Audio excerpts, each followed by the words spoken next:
So after talking my final hot picks for Miss Supranational yesterday, guys, let's talk about my favorites to win Mr. Supranational for this video. So who do you think will win? Well, if you have been following the pageant in Poland this year, I think you and I may have the same guys in mind. So which guys will win this coming Saturday? Well, here are my 11 picks.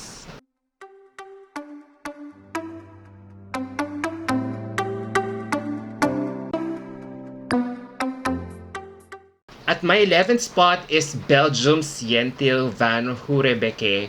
Oh gosh, guys, he is a Euro guy who I am seriously digging in the competition. He's actually quite a pleasant surprise here in this year's pageant. He was spot on with his performance during the prelims and he just looks smashing during that event. But what I love about Belgium more is his character. As I got to know him more in the competition, I was stunned by his humility and kindness, which he demonstrated in his from ground up project and Supra Influencer Challenge at the same time. He really has great storytelling skills talaga, guys. If you watch him there, his voice tone, delivery, and voice will really move you, making him so impactful. He is just so authentic and relatable. I am really rooting for him to do well in this competition.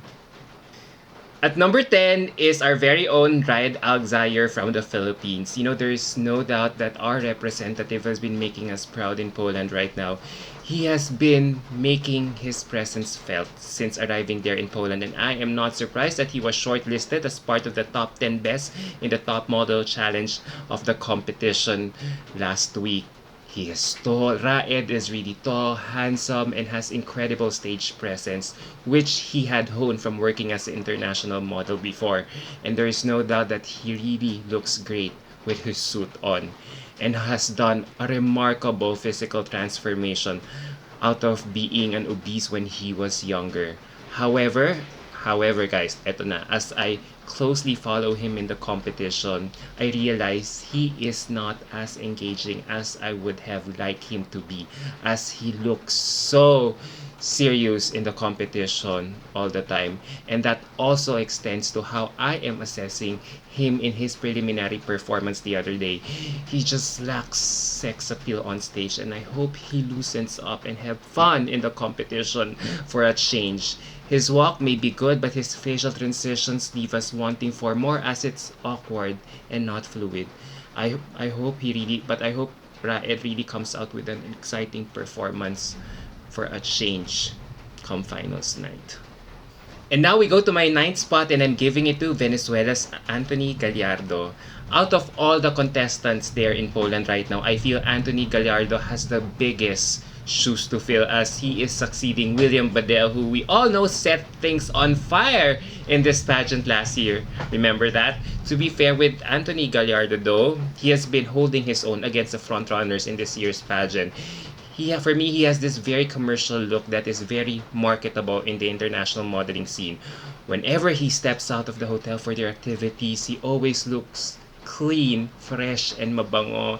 And that's something that I have always noticed from him since arriving in Poland. He just looks well put together all the time. And when he walked during the prelims, he exuded so much class and refinement given his experience as an international model as well. But having said all of this, is it enough for him to make it to top 5? I am really having second thoughts about it, as I feel there are stronger Latinos who could really fill those coveted spots in the top 5 instead. And now we go to my 8th spot, and I'm giving it to Cuba's Luis Daniel Galvez. Guys, look naman, this Latino just oozes with so much sex appeal and star quality. At first, I wasn't really noticing him in the bunch, but when he got shortlisted in the top model category last week, I finally got why the organizers chose him.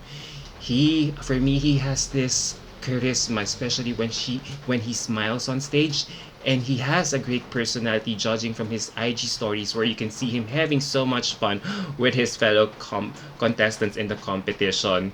He really knows, for me talaga, he really knows how to thrill his audience. And although he doesn't have the best body in the competition, he just more than makes it up with his smile and charisma, which can really disarm everyone.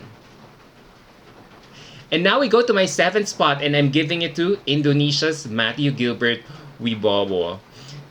You know, guys, I really have to be honest. I am biased when it comes to this guy. I think this is the first time that an Indonesian delegate has caught my attention in Mr. Supranational. I know everybody only finds him very cute and charming and may not possess the Supra prototype that we normally associate with Supra guys winning this pageant, that being tall, bearded, but Matthew, to be fair, stands out on his own merits.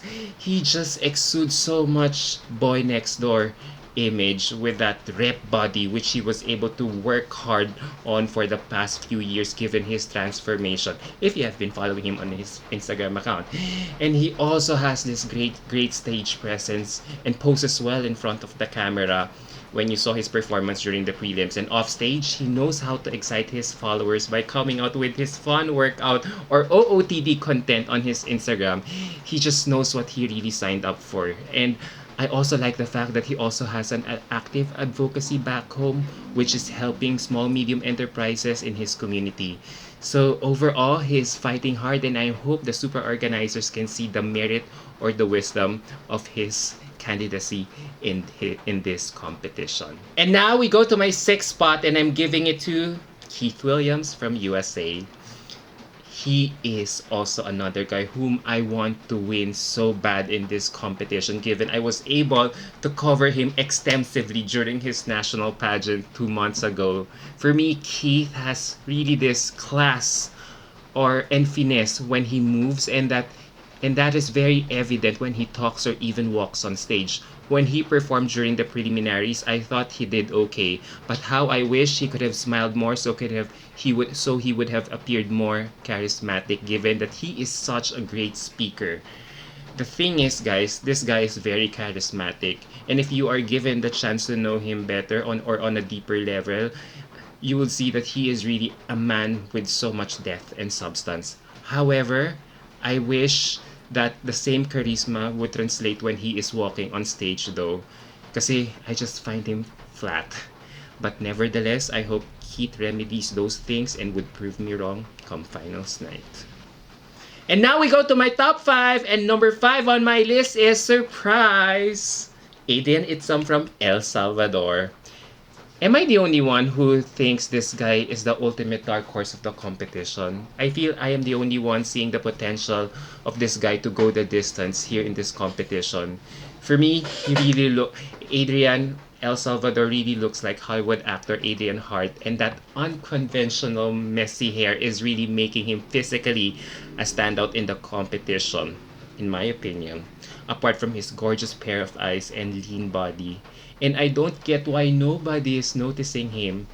Because, guys, if you follow him on his Instagram account, he's very kind, unassuming, and humble. And I'm just glad that the organization shortlisted him for the talent category. So, in a way, he is being slowly noticed.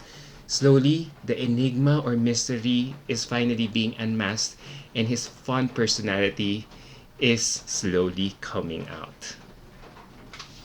And now we go to my 4th spot, and I'm giving it to Pierre Bourdon from France. I feel this guy is the European delegate to beat this year. I mean, he just looks perfection from head to toe. When he looks at the camera, he is just so smothering to look at. That walk is just very manly, and you could feel his sexy aura when he just gazes at you or in front of the camera. That's how hypnotizing he is on stage. But despite being an eye candy, what I love about him more is that he is so engaging off camera. When you look at his Instagram account, he always makes engaging posts, whether be it about his outfit or his dancing skills. And then, guys, the icing on the cake, when he won the fitness challenge a few days ago. That's how ripped he is as a contestant as well. So he is really the overall package. I know some of you guys may think he looks old in person, but it's about time that a French guy really makes it to the winning circle of Mr. Supranational. And now we go to my top 3, and number 3 on my list is my ultimate favorite, Angelo Olaya from Argentina. There is no doubt that Argentina is coming in very strong for this competition with his gorgeousness. He just screams supra perfection with that commercial look, and that face is very marketable. It can easily attract more sponsors for the pageant. I've already seen this. Actually, guys, I'm quite kind of biased because I've already seen this guy compete when he won this year's Supra Sturge, when I was a judge. And when you look at him, you will see that he is really the Supra prototype. Granted, he may not be the tallest in the competition, but he more than makes it up with his sex appeal and charisma. However, as I follow him on the pageant, I notice he doesn't have a very engaging personality, or there are just other guys who are more gung-ho or active than him. I don't know if it's the language barrier, but that is making him quite shy. But I hope that he can show a little bit more personality come finals night. And now we go to my second spot, and I'm giving it to Bui Sandat from Vietnam. I think this guy is the strongest Asian delegate in this year's pageant. One look at this guy and you could already feel and see the X factor or the it factor going for him that the pageant is looking for. Na tall, athletic, ripped, and charming. He just excels in everything that he does in this competition. And Vietnam has been really doing well in male pageantry for the past few years, and I am glad that it is finally sending a very competitive delegate in Mr. Supranational this year. Performance-wise, there is nothing more I can say. He just looks smashing as well from head to toe during prelims, and he is one of the few delegates who is a consistent performer in this pageant. He got shortlisted for top model and the fitness challenges beforehand, so that's how strong he is as a performer on stage. Communications wise, I know he doesn't speak English that much, but I wouldn't worry that much at the same time, because if you notice, the guys being crowned lately in this pageant, three of the 5 guys that were crowned for this pageant in recent years weren't really good English speakers. So I really wouldn't mind this at all. And now we go to my top spot, and I'm giving it to Moises Peñalosa from Mexico. Yes, guys, he is my overall favorite to win this year's pageant. For me, he just radiates with so much sex appeal and charisma on stage. And I am no longer surprised as he is an actor and a model by profession back in his country. This guy just knows how to work it, whether on or off stage. He is just so commercial overall. And just like Vietnam, Moises has been one of the most consistent performers despite encountering problems with his luggages at the onset of the competition. This only goes to show that how pro he is as a contestant. He just, just like Vietnam, he made it to the finals round of the top model in the fitness challenges as well. So that's how strong he is as a contender. So there you go, guys. What do you think about my list? Do we have the same guys on the list or not? Well, let me know your thoughts down below. But before that, in case you haven't subscribed to my YouTube channel yet, please do so for more pageant updates and in-depth analysis about pageantry. Alright, guys. Let's see if I'll try my best to make a live reaction for either one of the pageants this coming weekend. Until my next video. Bye!